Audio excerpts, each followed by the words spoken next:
Welcome to MyGuide. How to add and format text in PowerPoint online. Click on PowerPoint and go to the presentation you want to edit. Add text in your presentation. Select your text. Click here to change your font type. Select any one from the drop-down. Click here to change your font size. Select the font size according to your need. Click here to increase the font size. Click here to decrease the font size.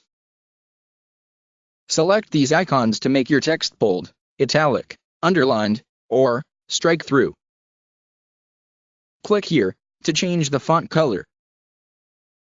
Click here to create bulleted or numbered list. Click here to align text as per your requirement. You can align text to the left, right, or center. From here, you can add different shapes in your slides. Thank you from MyGuide.